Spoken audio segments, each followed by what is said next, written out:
रात का समय था। रिमझिम बारिश हो रही थी और हवा में एक अजीब सा सन्नाटा पसरा हुआ था।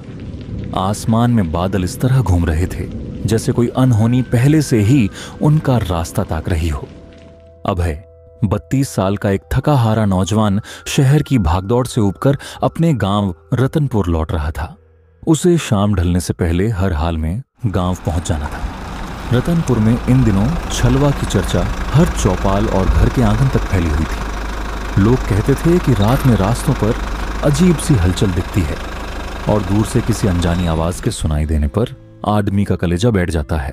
गांव वाले शाम होते ही दरवाजे बंद कर लेते थे, जैसे अंधेरा किसी मेहमान के बजाय किसी मुसीबत को बुला लाता हो। अभय जिस बस में बैठा था वह इतनी खटारा थी कि चलने से ज्यादा किसी खतरे की आहट देती थी। थोड़ी सी दूरी तय करते ही वह जोर का झटका खाकर ऐसे रुकती मानो अपनी आखिरी सांसें गिन रही हों।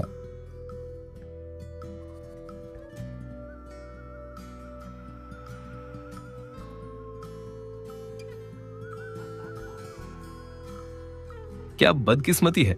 लगता है ये बस तो हमें रात भर ऐसे ही घिसटाती रहेगी। अभय ने खिड़की से बाहर झांका तो देखा कि रास्ता आगे बढ़ते बढ़ते और भी घने जंगल में बदलता जा रहा है। रात अब पूरी तरह गहरी हो चुकी थी और बस अभी भी गांव से करीब 10 किलोमीटर दूर थी।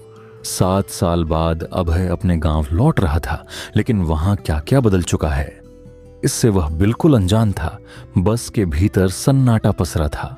कुछ यात्री नींद में थे तो कुछ धीमी आवाज में बातचीत कर रहे थे। तभी अचानक बस झटके से रुक गई। दरवाजा चरमराया और एक बूढ़ा आदमी भीतर आया। उसका चेहरा गहरी झुर्रियों से भरा था, आंखें अजीब सी गहरी और बेचैन करने वाली। गले में रुद्राक्ष की माला थी और हाथ में एक पुराना झोला जिसमें रुद्राक्ष की कई मालाएं थीं। रुद्राक्ष ले लो भक्तों, रुद्राक्ष, रुद्राक्ष ले लो भक्तों, रुद्राक्ष। यात्री उस बूढ़े को ऐसी अनदेखी कर रहे थे जैसे वह कोई साधारण थका हारा मुसाफिर हो। अभय ने भी चेहरा खिड़की की ओर मोड़ लिया, लेकिन वह बूढ़ा सीधे उसके पास आकर रुक गया। उसकी आंखें अभय पर ऐसे टिक गईं मानो वह बिना बोले ही उसकी मनःस्थिति समझ लेना चाहता हो। अभय ने हल्की हैरानी के साथ बूढ़े व्यक्ति की ओर देखा। ले लो बेटा, ये सिर्फ माला नहीं, बचाव है। रात जितनी दिखती है उससे कहीं ज्यादा भटकी हुई है। खाली गले से जंगल मत पार करना। आजकल वहां कुछ ऐसा जागा है जो इंसानी कदम पहचान लेता है। ले लो भक्तों, कीमत नहीं, जरूरत समझ कर ले लो, क्योंकि आज की रात हर किसी की सलामत नहीं होती। बूढ़े ने अपने झोले में हाथ डाला और एक रुद्राक्ष निकालकर चुपचाप अभय की हथेली पर रख दिया। रुद्राक्ष से अजीब सी गर्माहट उठ रही थी, मानो वह किसी अनदेखी धड़कन के साथ जीवित हो। रख ले बेटा, आज की रात खाली हाथ चलना ठीक नहीं। जो दिखता है वो सच नहीं होता, और जो सच है वो पहले ही संकेत दे देता है। तुझे कुछ समझ नहीं आएगा अभी, बस इतना जान ले, इस रुद्राक्ष की जरूरत तुझे बहुत जल्दी पड़ने वाली है। बूढ़े की आवाज में ऐसा दबा छुपा रहस्य था कि अभय की धड़कन अनायास तेज हो गई। उसने रुद्राक्ष को सावधानी से जेब में रख लिया। 11 बजते ही बस रतनपुर चौराहे पर रुकी। जगह बिल्कुल उजाड़ थी, न कोई रिक्शा न कोई सवारी। अपने घर तक पहुंचने के लिए अभय को अब 3 किलोमीटर का सुनसान रास्ता तय करना था, जो जंगल के बीच से होकर जाता था।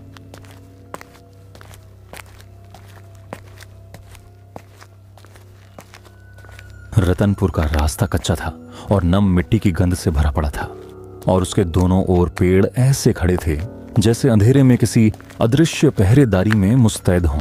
हवा ठंडी थी, फिर भी अभय की पीठ पर पसीना रेंग रहा था। जंगल के सन्नाटे में चलते हुए अभय बेमन से खुद से बातें कर रहा था। चल अभय, बस 2-3 किलोमीटर ही तो है। रात भी क्या खराब चुनी है तूने घर आने के लिए। ये रास्ता भी मानो मजे ले रहा हो मुझे पैदल घसीटने का। चल चलते रह, पहुंच ही जाएगा। जब अचानक उसकी रीढ़ में एक अजीब सी सिहरन दौड़ गई, मानो किसी की नजर उसके पीछे अटकी हो। वह झट से मुड़ा, पर अंधेरे में बस पेड़ों की लंबी कांपती आकृतियां हवा के झोंकों के साथ हिलती दिखाई दी। आसपास इंसान का कोई निशान तक नहीं था। कौन है वहां? अगर कोई हो तो सामने आकर बात करो, छुप कर पीछा क्यों कर रहे हो? दिखो, मैं जानता हूं कि कोई है। कौन कौन है वहां? सामने आओ। कोई जवाब तो नहीं मिला, लेकिन हवा में अचानक एक बर्फ सी ठंडक तैर गई।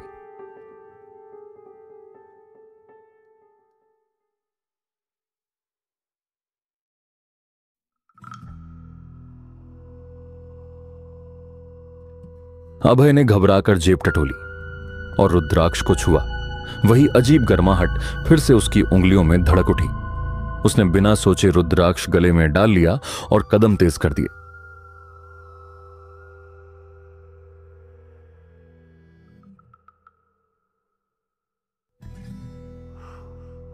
तभी पेड़ों के साए के बीच से एक काली आकृति उभरने लगी, मानो इंसान जैसी, पर उसका चेहरा धुएं की तरह धुंधला था।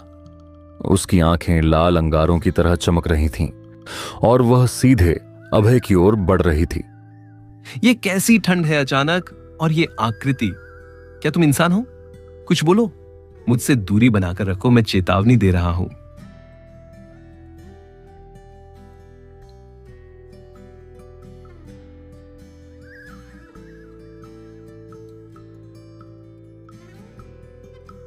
अंदर से कोई हलचल नहीं हुई। अभय ने बेचैनी में दरवाजे पर जोर से दस्तक दी, पर सामने वही गहरा सन्नाटा पसरा रहा। पिताजी, जल्दी दरवाजा खोलिए। पिताजी, मैं हूं अभय। बाहर ठीक नहीं है, दरवाजा खोलिए। वह पल भर को ठिठक ही गया था कि भीतर से उसके पिताजी की कांपती, डरी हुई आवाज सुनाई दी। यहां से चला जा, दूर रह। मैं कैसे मानूं कि तू ही मेरा अभय है? इस वक्त कौन दरवाजा खटखटाता है? बता, तू असल में कौन है? पिताजी, मैं सच में आपका बेटा हूं।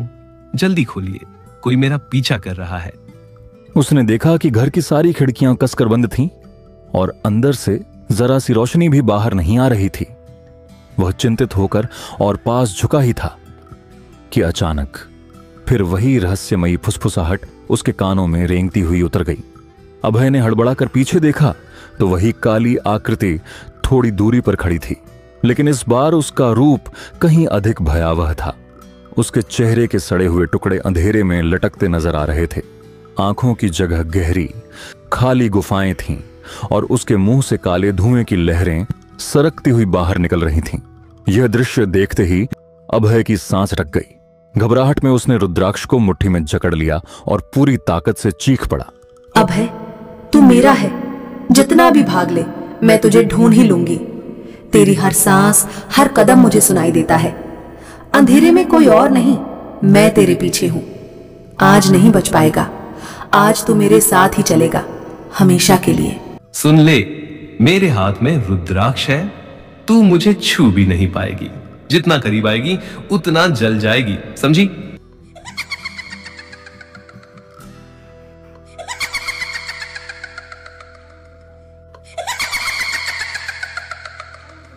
रुद्राक्ष तेरी रक्षा नहीं करेगा अभय, तू मेरा है। चाहे जितना चिल्ला ले, आज तू मुझसे नहीं बचेगा। उस प्रेत की विकृत हंसी ऐसी गूंजी कि पूरे जंगल का सन्नाटा कांप उठा। अभय का पूरा शरीर भय से थरथरा रहा था। उसने कांपते हाथों से दरवाजे पर दोबारा जोर से दस्तक दी। मां, मैं हूं अभय। दरवाजा खोलो, मेरी आवाज पहचानो। नहीं, तू मेरा अभय नहीं है। छलावा भी इंसान की आवाज बना लेता है। मैं दरवाजा नहीं खोलूंगी, दूर रह।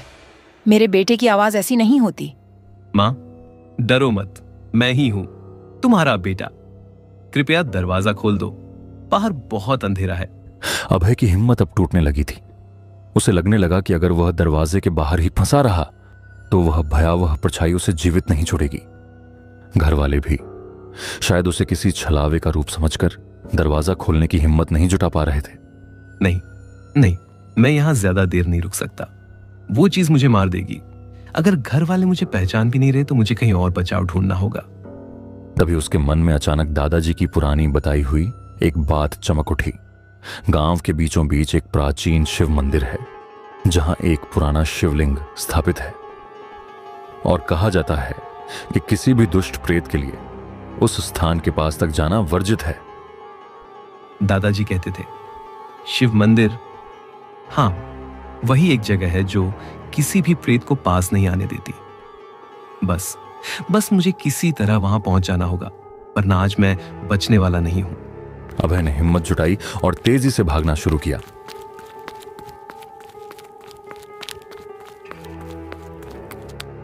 परछाई भी उसके पीछे उसी रफ्तार से चल पड़ी। जंगल के रास्ते में पेड़ों की टहनियां उसके चेहरे को खरोंच रही थीं।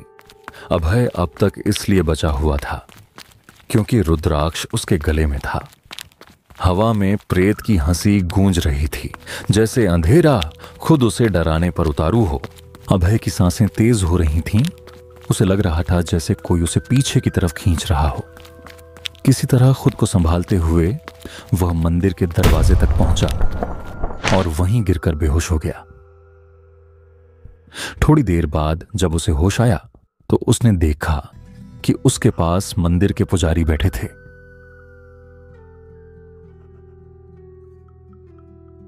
डर मत बेटा, धीरे धीरे बोल, तू अभी सुरक्षित है। पुजारी जी, वो मैं ठीक से बता भी नहीं पा रहा। कुछ था, कोई परछाई आधा दिखता था, आधा गायब होता था। बस आंखें भयानक, जैसे मुझे खींच रही हो। मैं भाग रहा था, पर लग रहा था कि वो मेरे बिल्कुल पीछे है। मैं कुछ समझ नहीं पा रहा, क्या वो सच में प्रेत था?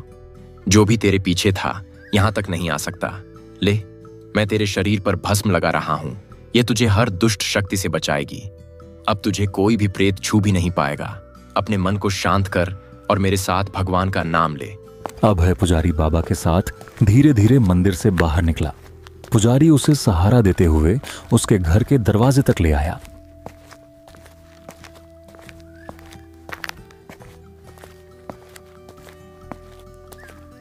वहां पहुंचकर उन्होंने दरवाजा खटखटाया, लेकिन अंदर से किसी की भी आवाज नहीं आई, जैसे घर पूरा डर के साए में जम गया हो। दरवाजा खोलो, अभय को सहारा चाहिए। डर मत, तुम्हारा बेटा सुरक्षित है। दरवाजा खोलो, अभय को संभाल लेना। बहुत घबराया हुआ है। काल उसका क्या करें जो भक्त हो महाकाल का। पुजारी की पुकार सुनते ही घर के भीतर हलचल हुई और धीरे से दरवाजा खुला। बाहर अधेड़ उम्र के बुजुर्ग दंपति आए। अभय के माता पिता, जिनके चेहरों पर घबराहट अब भी साफ झलक रही थी। अभय, तू अकेला बाहर कैसे खड़ा है? जल्दी अंदर आ जा।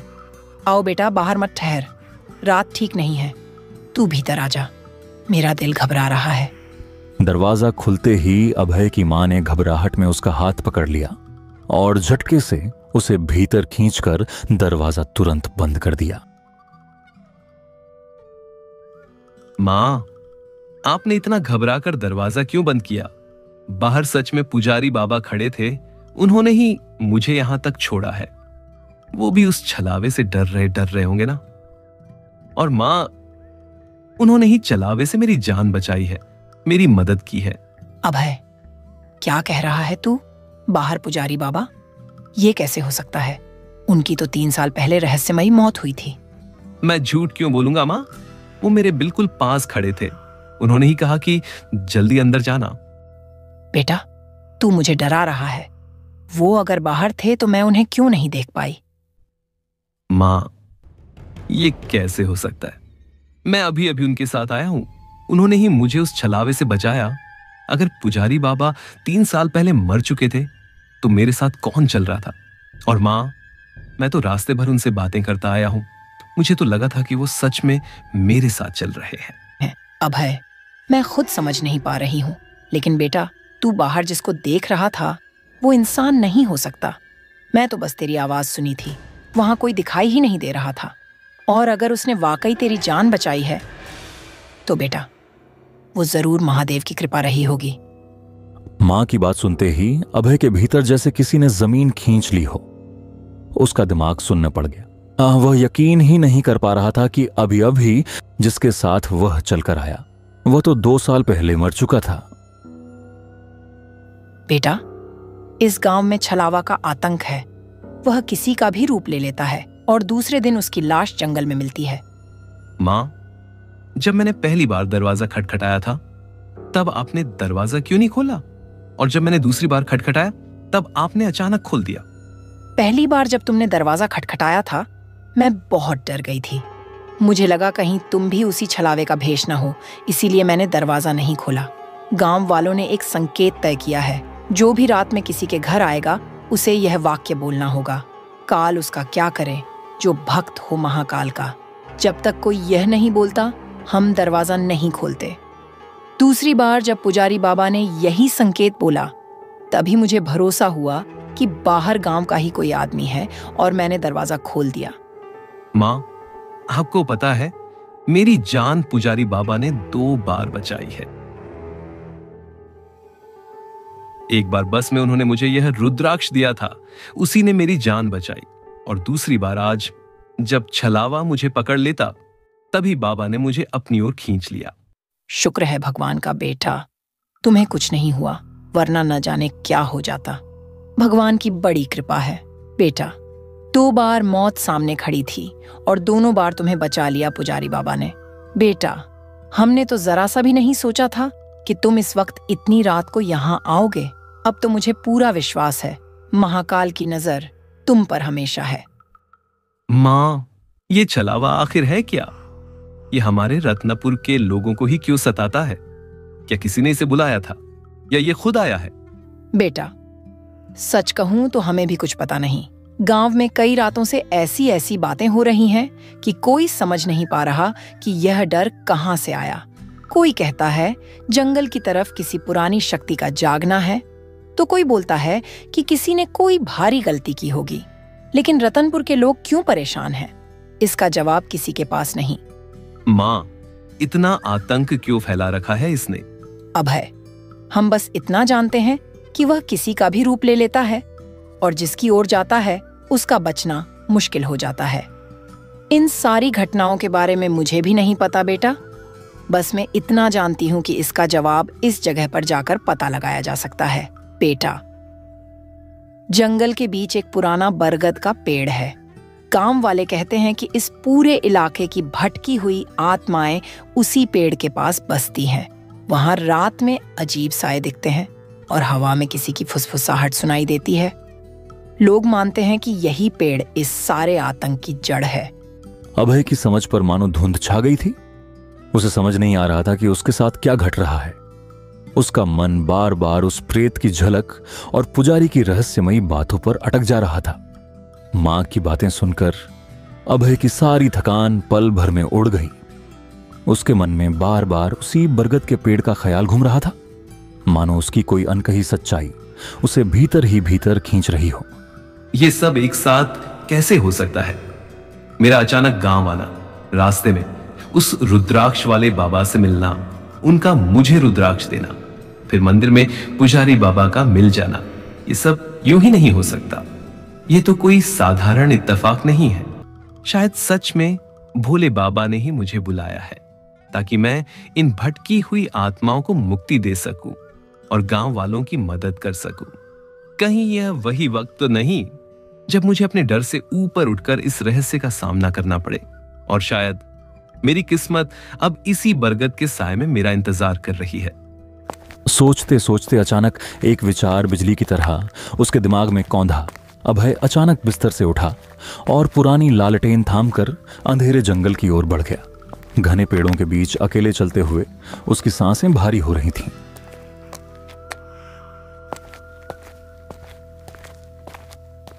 तभी दूर रास्ते के ठीक बीच में उसे एक आकृति दिखी, एक बूढ़ा आदमी जिसका चेहरा अजीब सा जाना पहचाना लग रहा था।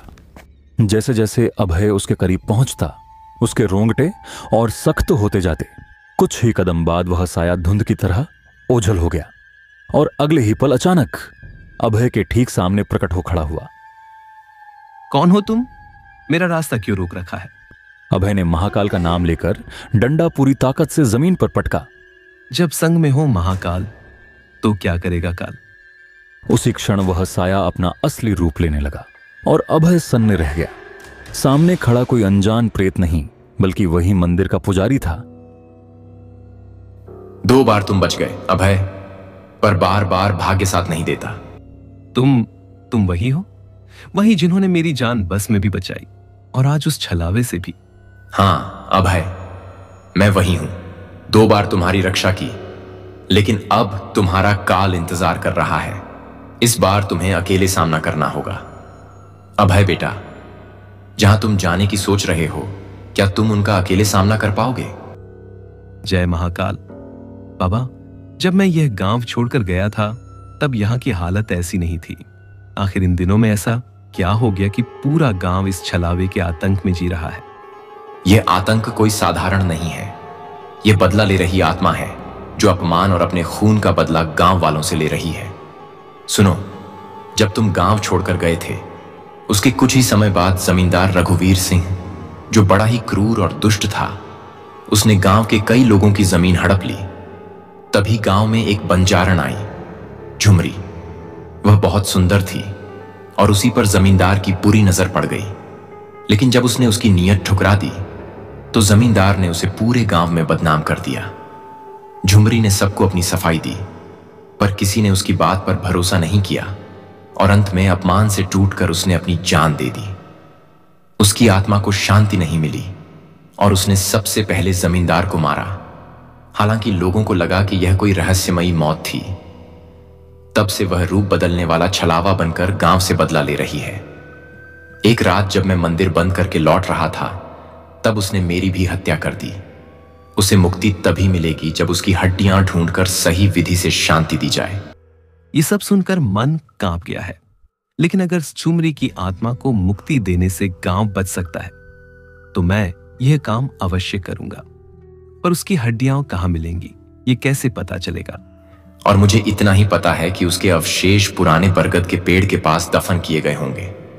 अगर बरगद के पेड़ के पास उसके अवशेष होने की संभावना है तो मुझे वहीं जाना होगा। मैं उसकी हड्डियां ढूंढकर उसकी आत्मा को शांति दूंगा। यही मेरा फर्ज भी है और गांव को बचाने का एकमात्र रास्ता भी। कई आत्माएं मरने के बाद भी चैन से नहीं जाती। वे नहीं चाहती कि कोई उनके क्षेत्र में कदम रखे। लेकिन आज की रात अभय ने वही भूल कर दी जिसकी सजा शब्दों में नहीं, सीधी मौत होती है। रात के करीब 2 बज रहे थे। पूरा गांव गहरी नींद में डूबा था और अभय अकेला एक पुरानी लालटेन व डंडा उठाए उस बरगद के पेड़ की ओर बढ़ रहा था जहां आज तक कोई नहीं गया।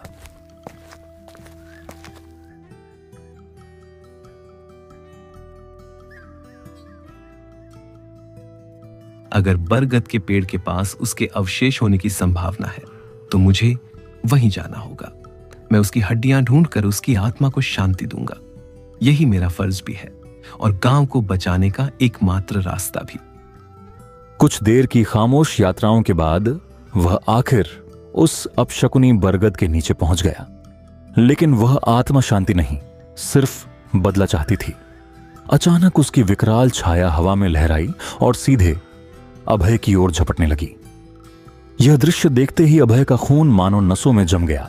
उसके हाथ कांपने लगे और लालटेन भय से थरथराते हुए टिमटिमाने लगी। आखिर तुम भी आ ही गए मेरे इलाके में। क्यों आए हो यहाँ? मौत ढूंढने या उसी अंजाम तक पहुंचने जहां मैंने बाकी सबको पहुंचाया है? मैं यहाँ मौत ढूंढने नहीं आया, मैं तुम्हें मुक्ति देने आया हूं। तुम्हारा दुख, तुम्हारा अपमान, तुम्हारी पीड़ा मैं सब समझता हूं। गांव वाले भले न समझ पाए हों, लेकिन मैं तुम्हें शांति देने आया हूं। अगर तुम चाहो, मैं तुम्हारी आत्मा को मुक्त कर सकता हूं ताकि तुम्हारी यह फटकन, यह क्रोध खत्म हो सके। मुझे मुक्ति देने? तुम? ये गांव बचेगा नहीं, कोई नहीं बचेगा। जिसने मुझे धोखा दिया, जिसने मुझे अपमानित किया, मैं सबका विनाश करूंगी। और तू? आज तो तू भी नहीं बचेगा। तू भी आज यहां से वापस जिंदा नहीं जाएगा। याद रख, ये रात तुम्हारी आखिरी रात है अभय। आत्मा गुस्से में पागलों की तरह चीखने लगी और उसकी वह भयावह चीख पूरे जंगल में गूंज उठी। ये रुद्राक्ष, इसे दूर कर, फेंक दे इसे। ये मेरी आग को जलाता है, मेरी शक्ति को कमजोर करता है। हट, इसे अपने गले से उतार। सुन रहा है ना तू? इसे अभी फेंक दे। ये पवित्र माला मेरी आत्मा को दहका रही है, मुझे अपने पास आने ही नहीं दे रही। अगर थोड़ा भी जीना चाहता है तो इस रुद्राक्ष को तुरंत फेंक दे, वरना मैं तेरे शरीर को चीर कर रख दूंगी। डर के मारे अभय लड़खड़ाकर जमीन पर गिर पड़ा। उसी झटके में उसके गले की रुद्राक्ष माला टूटकर दूर जाकर गिर गई। अगले ही पल वह प्रेत बिजली सी गति से उसके पास आ पहुंचा और उसे पकड़कर जोर से हवा में उछाल दिया। अभय जा गिरा ठीक उसी जगह जहां झुमरी की लाश कभी फेंकी गई थी और उसके बचे हुए कंकाल अब भी पड़े थे। घबराहट में अभय फौरन उछलकर खड़ा हो गया। अभय घबराहट में कांप रहा था। उसके पास अब सिर्फ लालटेन ही बची थी। आज तो मेरी मौत तय है। मेरी माला भी पता नहीं कहां गिर गई। अब मुझे कौन बचाएगा? वह रुद्राक्ष की माला को इधर उधर पागलों की तरह खोज रहा था कि तभी उसकी नजर पास पड़ी बिखरी हुई हड्डियों पर जा टिकी और वह तुरंत समझ गया कि ये उसी प्रेत की अवशेष हड्डियां हैं। लालटेन अभी भी उसके हाथ में जल रही थी और अचानक आई हिम्मत के सहारे उसने वह लालटेन सीधी उन हड्डियों पर फेंक दी। पलक झपकते ही हड्डियां आग पकड़कर राख में बदल गईं और उसी के साथ झुमरी की व्याकुल आत्मा को शांति मिल गई। गांव की कई भटकी आत्माएं भी मुक्त हो गईं। भय और थकान से टूटा अभय वहीं बेहोश होकर गिर पड़ा। उधर रात बीतते बीतते अभय की मां को पता चला कि वह घर पर नहीं है, तो सुबह होते ही उसके माता पिता गांव वालों को साथ लेकर जंगल में उसकी तलाश में निकल पड़े। काफी देर खोजने के बाद वे उस बरगद के पेड़ तक पहुंचे और दहशत में भर गए। अभय वहीं मिट्टी में लतपट बेहोश पड़ा था। गांव वालों ने तुरंत उसे संभाला और उसे झकझोर कर होश में लाने की कोशिश की। बेटा, मैंने तुझे रात को बाहर जाने से रोका था, फिर तू अकेला इस डरावने जंगल में क्यों आ गया? पता है हम कितने डर गए थे। अगर तुझे कुछ हो जाता तो हम क्या करते? क्यों आया था तू यहाँ? अभय, मां, मैं उस छलावे को मुक्त करने आया था। अब उसे मुक्ति मिल गई है। अब गांव में किसी को कोई परेशानी नहीं होगी। अचानक पीछे घने जंगल की दिशा से एक विचित्र आवाज गूंजी। सबने मुड़कर देखा तो बरगद के पेड़ की आड़ में पुजारी बाबा की आत्मा प्रकट खड़ी थी। उनकी आंखों में गहरी शांति थी, पर इस बार वे मौन नहीं थे। हल्की हवा के साथ उनकी आवाज गूंजी। अभय, तुम्हारे जज्बे ने वो कर दिखाया जो पूरे गांव की ताकत भी नहीं कर पाई। झुमरी की आत्मा अब मुक्त हो चुकी है। उसका दर्द, उसका क्रोध सब समाप्त हो गया। आज से रतनपुर पर कोई अभिशाप नहीं रहेगा। तुम सब सुरक्षित हो और यह सब अभय के साहस की वजह से संभव हुआ है। उसकी हिम्मत ने कई भटकती आत्माओं को शांति दिला दी है। अब मेरा कार्य भी पूरा हुआ। यह कहकर बाबा की धुंधली आकृति धीरे धीरे हवा में घुलने लगी और पलक झपकते ही पूरी तरह विलीन हो गई।